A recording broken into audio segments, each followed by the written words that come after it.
এয়া চাদৰ দহি গাঁঠিবলৈ লৈছোঁ যোগাৰ কৰি ধুনীয়াকৈ পাৰি কৰি লৈছোঁ দেই।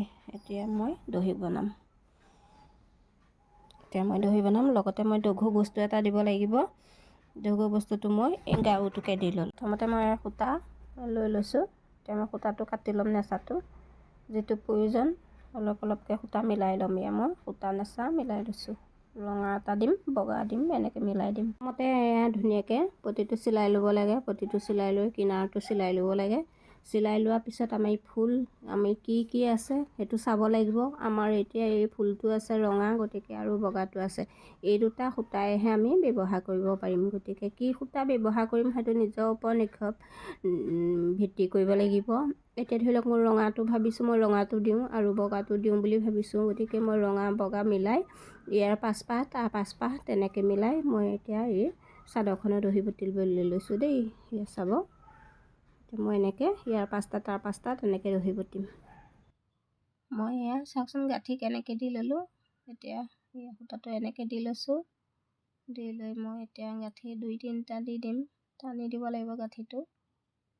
3টা গাঁঠি দিব লাগে। আৰু 2টা দিলেও হয়, টানকৈ দিলে। তাৰপিছত এতিয়া বেজিটো কেনি দিম চাওকচোন। এয়া দেখিলেনে? বেজিটো দিয়া নিয়ম আছে। বেজিটো সূতাডাল দিয়া নিয়ম আছে।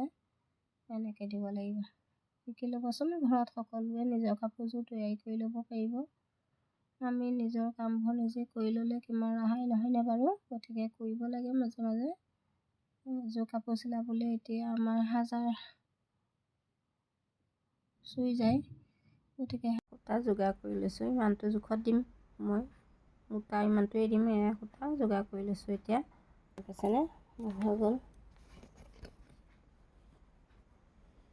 নেদেখিলে এনেকৈ মই এতিয়া বনাই যাম।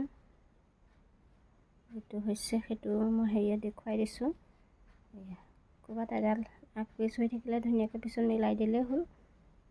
এইটো হৈ গ'ল টোপা। আকৌ মই এতিয়া এইখিনিত এটা দিম, এইখিনিত এটা দিম, তেনেকৈ মিলাই যাম। এয়া মোৰ 5টা হৈ গ'ল। 5টা হৈ গ'ল। ৰঙা বটিলোঁ, এয়া হৈ গ'ল। এতিয়া মই বগাটো বটিম। বগাটো লগাম দহি।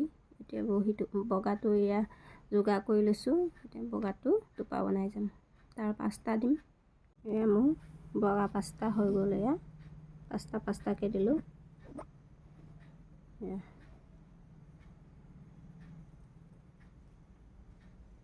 বনাই আছোঁ এতিয়া মানে দহিটো। এয়া 5টাকৈ দি আহিছোঁ মিলাই। এয়া মোৰ দহি বনাই হৈ গ'ল। চাদৰ ৰেডি হৈ গ'ল।